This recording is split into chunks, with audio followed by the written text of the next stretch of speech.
with Asia. And, you know, I've been saying for a long time on your show and on anybody else that wanted to listen that we're tying ourselves so closely to Asia, and in particular to China, that this is going to be trouble for our country. And not only now have they taken our jobs and they've taken our base and they've taken our manufacturing, but now they're pulling us down with them. And I said, we can't do this. We can't allow this to happen. And we have to do a big uncoupling pretty soon before it's too late. I've been saying this for a long time, Bill. Do you have any theory about why the Chinese economy is collapsing?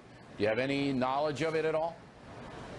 Because it's funny money. They devalue their currency constantly in order to take our jobs and lots of other countries' jobs, frankly. They've done a pretty big number in Europe, too. Not as good as they've done to us. You know, I said the other day, this is the greatest theft in the history of America, with the money that they've taken out. We have rebuilt China, but now it's gotten to a point. They've devalued their currency to take even more from us.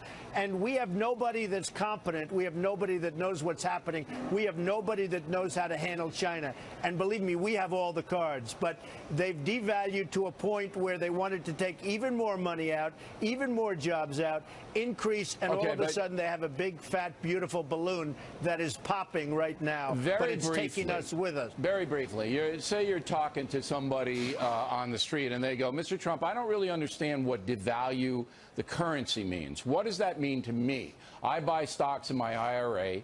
I expect them to be, you know, profitable, and now they're not because of China devaluating their economy.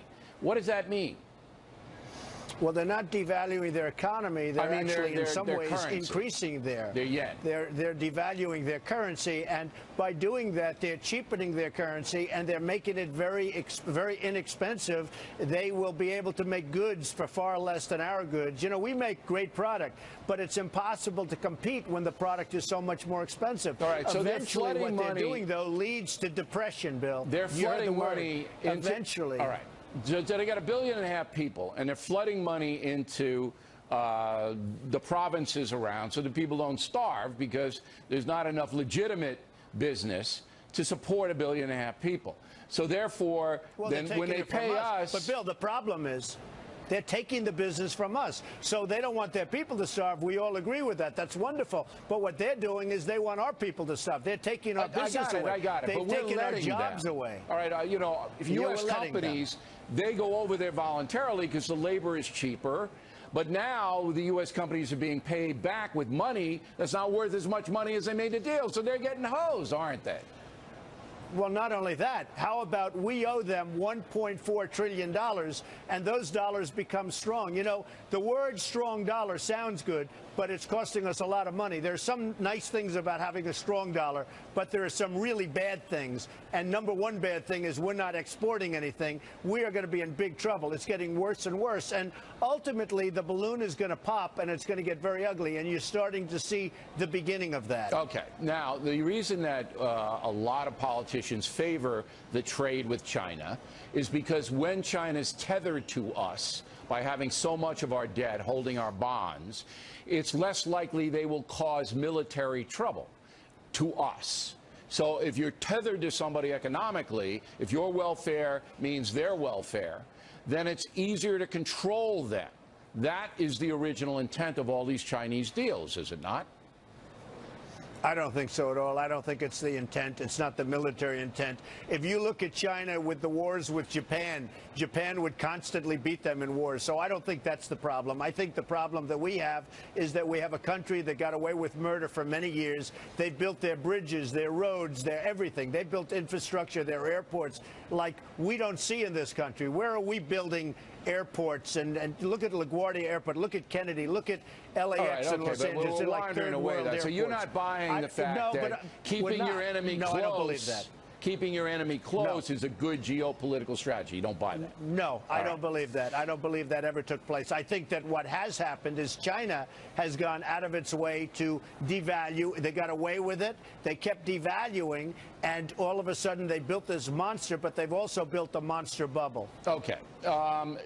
Two people coming to the United States of note in September. The Pope, okay, and the President of China is coming. A man named Xi Jinping.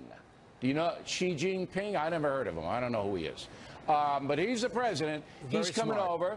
He's getting a big dinner free at the White House, addressing the UN. If you were president, would you throw him a big dinner? I would not be throwing him a dinner. We've had this conversation. I'd get him a McDonald's hamburger and I'd say, we got to get down to work because you can't continue to devalue. You know, we'll give him a state dinner. And what he's done is sucked all of our jobs, and he's sucked the money right out of our country. U.S. companies do it. They're doing it. So you would be confrontational with the Chinese? You're saying, look, I'm not giving you a dinner. Here's a Big Mac? I mean, really? Is that what you're going to do? I would give him but I'd give him a probably a double-sized Big Mac. Look, it's not so much the companies. It's our government that allowed China to do this to us. I don't buy that for a second. Those companies, they go over there because they want as much money as they can. They go to Mexico. Our government lets them do it, but this is a free nation.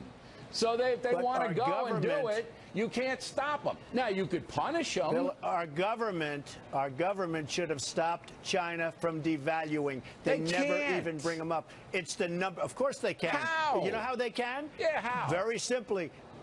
Bill, it's so simple. They put a tariff on Chinese goods. All you know, right, China. Then you got a trade war. All right, then you got a trade. You have to do that, and then you bring it back to normal. You have no choice. You do that. Our government doesn't even. And by the way, China does it to us. Do you think that we sell to China without a tariff? They call it a tariff. I call it a tax. There's no question China's the imbalance. Taxing our goods. There's no question the imbalance. There's a total imbalance. Right. You know what the big imbalance is? Right. Intelligence. Their leaders are intelligent. Ours aren't. We don't know what we're doing. We had to do this, and it should have taken place a long time ago. And you wouldn't have this bubble right now, Bill. Okay, so I'm not going to get Xi Jinping and you together. I was going to take you both out to dinner. I'm not doing that. So I think it might be bloody. I'd get along with him very well. I know. I have great relationships with China and the Chinese. You'd be vacationing in the Yellow Sea with him. I know. All right, now I'm going to hold Mr. Trump over against his will to talk about immigration because Jeb Bush joins us now from his headquarters in New York City.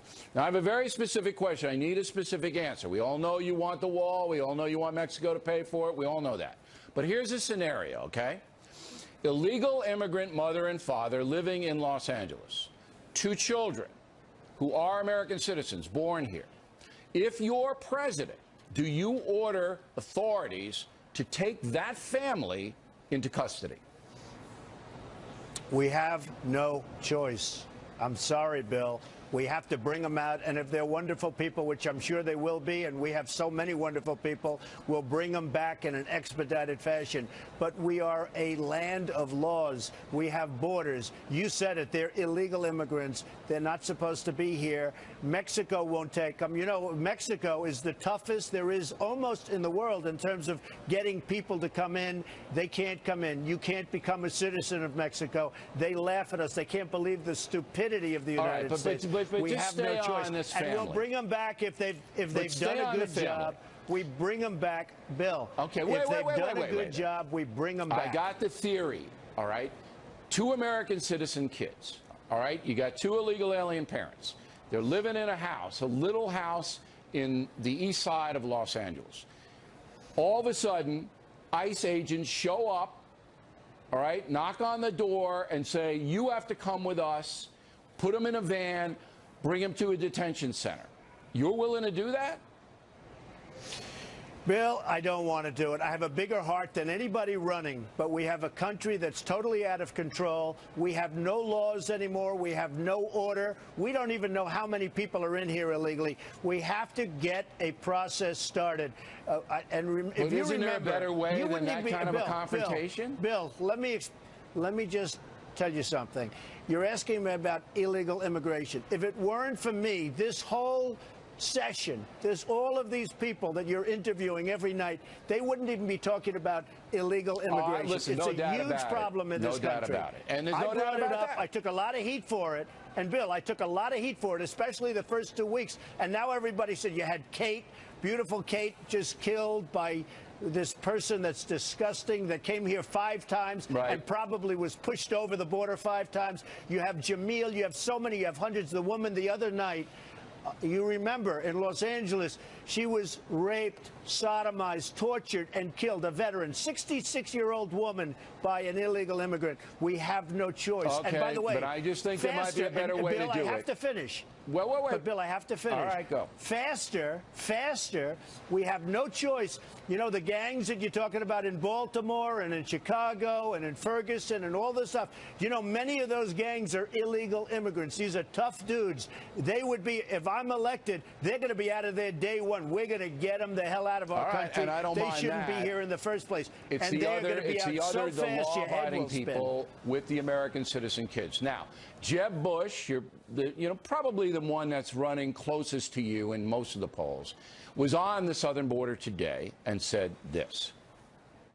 Mr. Trump's plans are not grounded in conservative principles. The simple fact is that his proposal is unrealistic. It will cost hundreds of billions of dollars. It will violate people's civil liberties. It will create friction with our third largest trading partner that's not necessary. And I think he's wrong about this. And you say? Well, he talks about civil liberties. We have illegal people that came in illegally. You tell me about civil liberties. We have to get them out. And some of these people are causing tremendous problems. All you have to do is look at the crime wave, number one. As far as Mexico being our third largest part, they are making a fortune. We're not making anything. Mexico's making a fortune because their leaders are smarter. They know what they're doing. Our people are grossly incompetent. Nabisco is now moving to Mexico. Ford is building a massive automobile plant in Mexico. They took a plant from Tennessee. It's going into Mexico. We're getting killed. So he can talk about, look, Jeb Bush is a nice person. He doesn't have the energy or the capacity to make our country great again. That I can tell you 100%. And you do need the wall. The wall is very important. And I think even you agree with the wall, Listen, Bill. I think you're right about the wall. I think you're wrong about the mass deportations and going into families. I think they have to be held accountable. And I think they have to be registered and they have to go through the process.